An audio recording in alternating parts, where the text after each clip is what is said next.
Jesús Díaz, buenos días. Hola, buenos días público. ¿Cómo estás? Bien, gracias. Perfecto, bueno Jesús, pues pasó hace no mucho el Día del Padre, un día pues menos visible que el Día de la Madre, ¿no? Para la madre hay canciones, hay serenatas, hay invitaciones a comer, para el Día del Padre también, pero en menor proporción. ¿Qué te gusta? ¿Un 10%? ¿Un 20%? En algunos casos no. ¿A ti te invitaron a algún lado? A ver, sí. ¿Te consintieron en tu casa? Sí, desde luego hubo atenciones. Qué bueno, atenciones especiales. Y bueno, hablemos hoy de la parte jurídica de ser padre, porque no se trata de aportar ahí la célula que va a dar origen a otro individuo y ya irse a su casa, ¿verdad? Tiene consecuencias importantes, tanto morales como legales. Y a propósito del Día del Padre, Jesús, ¿cuáles son las obligaciones? Como ya dijimos, pueden ser morales, que esas, pues, si quiere o no las cumple el padre, pero las legales, ¿cuáles son sus compromisos legales con su hijo, con su pareja, estén o no casados? Sí, tratándose de la figura paterna en la familia, pues es un pilar en esta y tiene más deberes en el sentido de responsabilidad para con ellos, ¿no?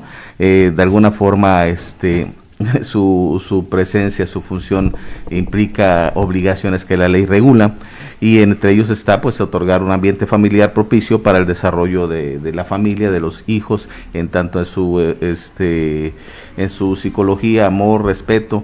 Hay la educación que debe otorgarle de acuerdo a los alimentos que debe proporcionar a los hijos. Una conducta positiva que sirva como ejemplo para que los hijos puedan pues ser guiados y sobre todo formarse en un ambiente familiar propicio. Y tengan alimentos, ¿no? Y exactamente, un ambiente familiar propicio en el que puedan desarrollar su personalidad. La educación que le debe otorgar, asegurarle un entorno afectivo, libre de violencia, compasivo. Respeto a los bienes de la comunidad, proteger contra toda forma de violencia, abstenerse de maltratarlos de manera física o psicológica, de forma verbal, evitar conductas que puedan vulnerar el ambiente del respeto y generar violencia. Entonces, en fin, hay una serie de deberes que el padre debe de proporcionar a la familia y todos van enfocados a que los menores puedan desarrollarse en la formación de su persona, independientemente de lo que son los alimentos, que es una obligación que nace con la paternidad misma. Sin duda ninguna. ¿Te acuerdas de la epístola de Melchor Ocampo? Que ya no se lee, ¿verdad? Cuando se casaban las personas y ahí le decía el juez: el padre será el proveedor. Ahí estaba especificado, estipulado, y los mexicanos, yo diría que todavía de 50 años para arriba, que tenemos esta generación, pues creció con eso, ¿no? De que el padre será el proveedor. Hoy las condiciones han cambiado, pero traemos esa idea de que el padre debe mantener a la familia, porque la misma epístola te dice que la mujer frágil, la mujer sencilla, se dedicará a las labores del hogar y a cuidar de la familia, ¿no? Entonces, ¿qué tanto se mantiene, Jesús, este esquema y sobre todo en lo legal?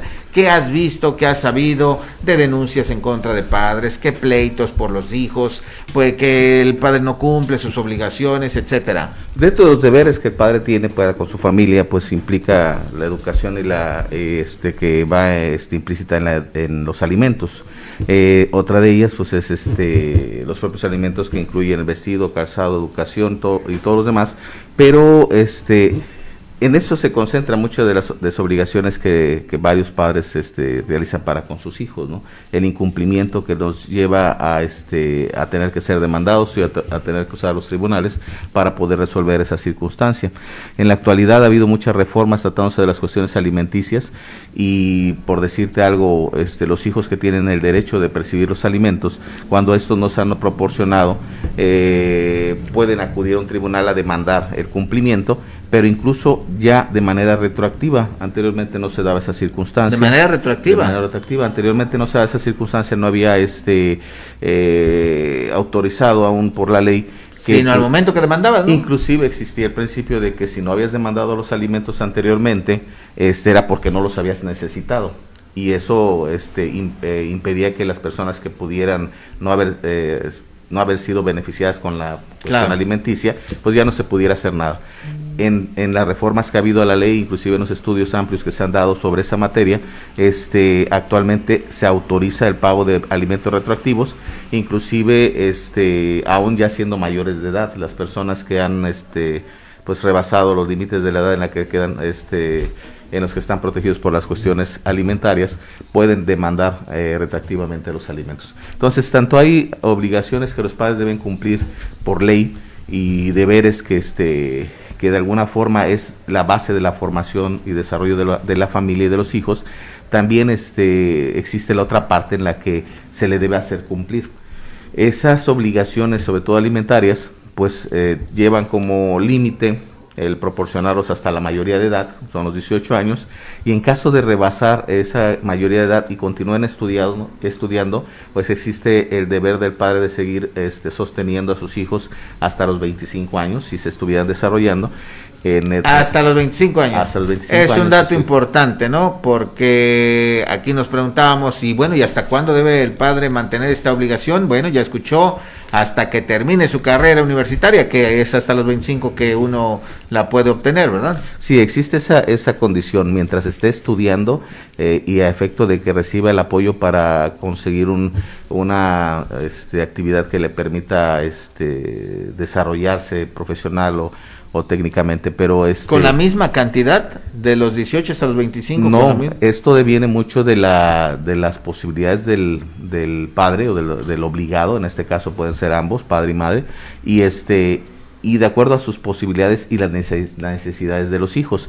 No se puede reclamar el cumplimiento de una obligación alimentaria basado en una circunstancia de deseo de tener algo que no le puede proporcionar el padre. Esto va a estar limitado a lo que las posibilidades de él les permita proporcionar, tanto en la cuestión educativa como en los alimentos o desarrollo o recreación, debido a que se debe ajustar las obligaciones alimentarias a razón de las posibilidades que tiene para mantener a sus hijos. ¿Y por qué dicen algunos hombres, no, yo no le voy a dar dinero a esa mujer para que se lo gaste con sus amigas o con sus amigos y descuida a mis hijos? ¿Por qué se da esta situación? ¿Hay casos, se fiscaliza el dinero o cómo se sabe que está siendo efectivamente utilizado para estos menesteres que estás comentando? Se entiende que el obligado a proporcionar los alimentos cumple con la obligación al momento de proporcionarlos. El administrador de ese recurso, que pudiera ser la madre o el que está, porque en la actualidad puede ser tanto la madre como el padre que se sujeta del cuidado de los hijos y el otro está trabajando. La actividad laboral ya no está limitada para ninguno de los dos, y el porcentaje o cantidad líquida que se les proporcione para la manutención de los hijos libera de la obligación al que le está cumpliendo, pero no lo faculta para fiscalizar el resultado. Se entiende que si el recurso que está proporcionando sirve para cumplir la obligación, el que lo percibe debe cubrir esas necesidades con ese recurso. Si no es suficiente, pues desde luego siempre va a haber el reclamo, y ahí es donde entra un estudio más de índole legal para determinar si el monto debe ser incrementado o puede ser incrementado de acuerdo a las posibilidades del padre o de la madre. Pero la fiscalización interna de ese capital pues deviene más del cuidado de los hijos, que no exista maltrato, que no exista violencia en ellos, y hay otro tipo de sanciones cuando los hijos han sido abandonados en su persona. Se puede ver que si el padre que ha cumplido se le libera de esa obligación, pero el que administra los recursos no los proporciona a los hijos, y estos tienen afectaciones en su salud, afectaciones psicológicas o emocionales, físicas derivadas del incumplimiento de eso. Ahí se determina la responsabilidad de quién es el que incumple por cuanto al cuidado y quién es el que cumple por cuanto a la proporción del capital. Y podría generarse otro tipo de delitos que pudiera ser abandono de incapaces, violencia familiar, en los que se tendría que regular. Todo eso es castigable. Todo eso es castigable, puesto que si el recurso que se proporciona para los alimentos y deben de ser destinados a los hijos no se aplica en ello, y los hijos están teniendo un reflejo en su menoscabo, pues puede existir una conducta violenta para con los niños. Entonces es castigable penalmente también, desde luego en la misma dimensión que el castigo por el incumplimiento de las obligaciones. Se entiende que ambos padres tienen la obligación pues de otorgarles o el deber de otorgarles ese apoyo a los hijos para que tengan un desarrollo adecuado en un ambiente familiar que les pueda propiciar el amor que necesitan para formarse como personas. Claro, y otro tema, Jesús, es que hemos escuchado que hay niños que en la escuela ya les dicen sus derechos, y llegan a sus casas y dicen, no me toques, no me maltrates porque tengo mis derechos, los derechos de los niños, y tienen razón. Es correcto. Pero ¿hasta dónde es permisible un trato duro, digamos, contra un abuso, contra un maltrato? ¿Hasta dónde el padre debe medir toda esta situación? Efectivamente. Para no ser castigado. Efectivamente, los hijos tienen derechos que deben de ser respetados por cualquier persona, sobre todo no necesariamente los padres por tener la custodia o la patria potestad deban estar obligados únicamente. Todos los adultos están obligados a cuidar de los niños. Pero en ese sentido, también el deber del padre de tener una conducta ejemplar para que le sirva a los hijos en la formación y su desarrollo para tener una figura, también lo lleva a las correcciones disciplinarias, y en este caso la ley sí autoriza que pueda el padre corregir a sus hijos. Desde luego existen formas para hacerlo que no necesariamente requieren violencia o ni tortura, mucho menos, físicas, pero esas actividades, conductas que debe realizar el padre en el sentido de la represión, no es una represión sino una corrección. Puede incluso acudir ante la autoridad a solicitar ayuda. La ley autoriza que el padre corrija a sus hijos con los mecanismos que no sean, que no afecten a su desarrollo, pero cuando se ven rebasados los padres o requieren apoyo y no pueden por su cuenta satisfacer estos, la autoridad también está para poderlos ayudar a través de las terapias psicológicas, las instituciones con las que cuenta el propio gobierno, para poder hacer que los hijos puedan ser atendidos en su corrección disciplinaria o en su desarrollo para fomentar que sean buenas personas en el futuro, ¿no? Entonces todo eso está contemplado en la ley, sí debe ser considerado por los padres, que no puede uno desentenderse directamente de los hijos, sino que tiene el deber tanto de ser el ejemplo para que ellos se guíen en su formación, como el corregirlos en su disciplina y pedir ayuda cuando esto no se puede. Incluso dentro de los deberes de los padres está el de vigilar las cuestiones tecnológicas e información, ya ha sido contemplado en la ley, en el sentido de que debe de vigilar qué es lo que ellos, el uso que le dan a la tecnología.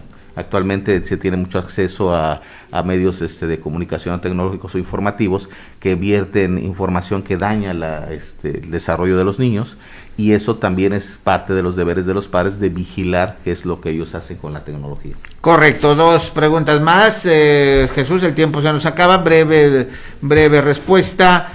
Primero, hoy se habla de que los hijos pueden, la ley les permite o los obliga a mantener a los padres, al revés. Si un padre mantuvo a sus hijos, ahora el hijo debe mantener al padre. ¿Esto es legal? ¿Esto se aplica? Es correcto, el que tiene el deber de proporcionar los alimentos a su vez tiene el derecho de recibirlos, y esa unión que se da entre los padres implica que el papá que cumple con el deber de alimentos hacia sus hijos, pues en el momento en el que él llegue a necesitarlos ¿A cualquier edad? No necesariamente, sino es en razón de las necesidades. Sus condiciones. Si un padre tiene actividades o está en una condición física para poder desarrollar una actividad laboral, el pedirle a sus hijos una cuestión alimenticia, pues depende más de la responsabilidad que él tiene. Pero si no quiere, ¿puede ir y demandarlo y lo obligan? Sí, si hubiera una necesidad del padre de alimentarse y los hijos tuvieran los recursos para sostenerlo, al igual de que él haya cumplido también con los hijos, ese derecho y ese deber se da en razón del cumplimiento del padre, ya que el padre que no cumplió con otorgar los alimentos a los hijos, el hijo no está obligado a proporcionar a los padres.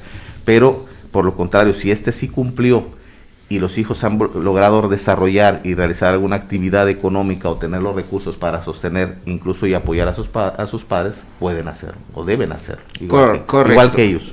Correcto, y en cuanto a la pensión de la que ya hemos hablado suficiente, ¿cómo se calcula, Jesús? Sabemos que depende de lo que gane el padre, pero ¿es un porcentaje o lo determina la necesidad del hijo? Lo determina la necesidad del hijo. Anteriormente se daban figuras matemáticas para poder hacer el resultado de la pensión. Actualmente se satisface a razón del criterio de la autoridad, pero tomando en cuenta siempre las necesidades del que lo solicita y las posibilidades del que lo debe otorgar. Entonces las necesidades y posibilidades son las que fijan el monto de la cantidad que puede ser determinada para otorgar una pensión. Correcto, y finalmente, si un padre pues dice, me gustan mis hijos, y bueno, tiene hasta además, tiene 2 familias, tal vez simultáneamente, ¿qué pasa con sus bienes? ¿Se los pueden disputar los hijos de ambas mujeres o solamente, si fuera el caso, de la que fuera la esposa? Sí, ahí hablamos de otro tema relacionado al derecho de adquirir su patrimonio. Toda persona tiene derecho a hacerlo, pero también a disponer de él. La obligación de proporcionárselo a los hijos deviene más de una decisión moral que legal, porque el padre que ha generado patrimonio en su vida y puede disponer libremente de ello, puede heredar a sus hijos por decisión propia, pero incluso puede no heredarlos y decidir hacer lo que quiera con su patrimonio. No es una obligación. ¿Y los hijos pueden pelear o no? Cuando el padre no ha dejado testamento, pues se entiende que los hijos tienen el derecho legítimo para reclamar los bienes. Pero si si dejó un testamento y se lo dejó al vecino o a otra persona que no fuera familiar, era la libertad que él tenía para poder... Sin importar el parentesco. Sin importar el parentesco. Entonces, perfecto. Se entiende que la persona que ha generado el patrimonio en su vida puede disponer de tanto por sus necesidades o deseos de hacerlo, y al no disponerlo en vida, pues queda sujeto a que los hijos lo puedan adquirir, sustituyendo al padre en las propiedades que tenía en su favor. Pero eso se da con condiciones muy particulares en el sentido del derecho que tiene del patrimonio. Ahí no entra dentro de las obligaciones del padre, salvo que los hijos sean menores de edad, y entonces sí, el patrimonio del padre tendrá que servir para garantizar los alimentos de los hijos que no han tenido todavía han adquirido un desarrollo en una profesión, actividad, arte u oficio, y tenga que depender de los alimentos. Esas obligaciones sí se cumplen con las cuestiones hereditarias, pero en lo general la obligación de los padres pues debe ser no necesariamente porque se le haya demandado, es una cuestión legal, pero finalmente cumple sabiendo o conociendo que es una obligación que nace con los hijos y no necesariamente porque se le demande. Perfecto, muy bien, tema amplio, pero ya nos hemos ilustrado sobre este asunto con propósito del Día del Padre y sus obligaciones con sus hijos e hijas. Gracias, Jesús. Gracias, Evaristo. Buenos días.